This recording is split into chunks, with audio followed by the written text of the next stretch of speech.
ഇന്ന് രാവിലെ അജേഷേട്ടൻ ജിമ്മിൽ പോയിട്ടില്ലാത്തതുകൊണ്ട് തന്നെ ഞാൻ രാവിലെ എഴുന്നേറ്റത് നടക്കാൻ പോയി. ഞാൻ നടന്നിട്ട് വന്നപ്പോഴത്തേക്ക് എൻ്റെ കുട്ടി സഹോദരിയുടെ എഴുന്നേറ്റ് എനിക്ക് വിശക്കുവാണ് എന്നും പറഞ്ഞു നിൽപ്പുണ്ടായിരുന്നു. പിന്നെ ഒന്നും നോക്കിയില്ല, കിച്ചണിൽ കയറി നല്ല ചൂട് ദോശ ഉണ്ടാക്കി. അങ്ങനെ ചൂട് ദോശ ഉണ്ടാക്കി അവയ്ക്കും കൊടുത്ത് ഞങ്ങളും കഴിച്ച് പെട്ടെന്ന് പോയി റെഡി ആയിട്ടോ. വേറെ എങ്ങോട്ടല്ല, അവയ്ക്കിന്നൊരു അപ്പോയിൻമെൻ്റ് ഉണ്ടായിരുന്നു, അതും ഹോസ്പിറ്റലിൽ. നല്ല ഓഫീസ് ടൈമിൽ ഇറങ്ങിയത് കാരണം നല്ല തിരക്കുണ്ടായിരുന്നു കേട്ടോ റോഡിൽ. അങ്ങനെ ഹോസ്പിറ്റലിൽ പോയി അവിടെ ഐ ടെസ്റ്റും കാര്യങ്ങളും എല്ലാം ചെയ്ത് കഴിഞ്ഞ് തിരിച്ചിറങ്ങി നേരെ പോയത് അവിടെ സ്കൂളിലേക്കാണ് അവിനെ ഡ്രോപ്പ് ചെയ്യാൻ. പിന്നെ ഞങ്ങൾ രണ്ടുപേരും തിരിച്ച് വീട്ടിൽ വന്നു. അജയ് ചേട്ടൻ ഇന്ന് ജോലി ഉണ്ടായിരുന്നു, ഞാൻ ഇന്ന് ലീവ് എടുത്തേക്കുമായിരുന്നു. അങ്ങനെ കുറച്ച് നേരം ഇരുന്ന് ടൈം പാസ്സൊക്കെ ചെയ്ത് പിന്നെ ദേ കുക്കിംഗ് കയറി. അങ്ങനെ ലഞ്ചൊക്കെ കുക്ക് ചെയ്ത് നേരെ പോയി അവിനെയും വിളിച്ചിട്ട് വന്നിട്ട് ഞങ്ങൾ ലഞ്ച് കഴിക്കാൻ വേണ്ടിയിരുന്നു. അങ്ങനെ ലഞ്ചൊക്കെ കഴിച്ച് കഴിഞ്ഞപ്പോഴാണ് അവയ്ക്ക് വേറൊരു അപ്പോയിൻമെൻറ്റിൻ്റെ കാര്യം ഓർത്തത്.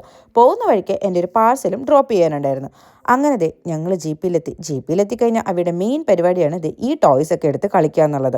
അങ്ങനെ ഡോക്ടറെയും കണ്ട് ഇറങ്ങിക്കഴിഞ്ഞപ്പോഴാണ് അജയ് ചേട്ടൻ വിളിച്ചിട്ട് പറയുന്നത് ഒരു കേക്ക് വേണമെന്ന്. അങ്ങനെ ഞങ്ങൾ നേരെ കേക്ക് ഷോപ്പിൽ പോയി ഒരു കേക്കൊക്കെ മേടിച്ച് തിരിച്ച് വന്ന് കേക്കും കഴിച്ച് കുറച്ച് നേരം കളിക്കാൻ വേണ്ടിയിരുന്നു കേട്ടോ. കാറിൽ തുടങ്ങി ഞങ്ങൾ ക്രിക്കറ്റിൽ അവസാനിപ്പിച്ചു. പിന്നെ ഞാൻ പോയി പെട്ടെന്ന് ഡിന്നർ കുക്ക് ചെയ്തു. അങ്ങനെ ഡിന്നർ കുക്ക് ചെയ്യലും കഴിക്കലും ഒക്കെ കഴിഞ്ഞപ്പോഴത്തേക്കും അജയ് ചേട്ടന് ക്രിക്കറ്റ് പ്രാക്ടീസിന് പോകാൻ സമയം. അങ്ങനെ അജയ് ചേട്ടനെ ക്രിക്കറ്റ് പ്രാക്ടീസിന് പറഞ്ഞു വിട്ട് ഞങ്ങൾ രണ്ടുപേരും കൂടെ കുറച്ച് നേരം പഠിക്കാനിരുന്നു. അധികം നേരമൊന്നുമില്ല കേട്ടോ, ഇതൊക്കെ ഇരിക്കുന്നത് കുറച്ച് നേരമാണ്. ഇതെല്ലാം കഴിഞ്ഞ് അവ എഴുന്നേറ്റ് പോയ സമയത്ത് ഞാൻ പോയി എൻ്റെ പിറ്റേ ദിവസത്തേക്കുള്ള കുക്കിങ്ങും പരിപാടിയും കാര്യങ്ങളും എല്ലാം തീർത്ത് വെച്ചു. ഈ സമയമായപ്പോഴത്തേക്കും അജയ് ചേട്ടനും എത്തിയിട്ടുണ്ടായിരുന്നു. പിന്നെ ഞങ്ങൾ പോയി കിടന്നുറങ്ങി. അപ്പം ഇനി ഇത്രേ ഉള്ളൂ.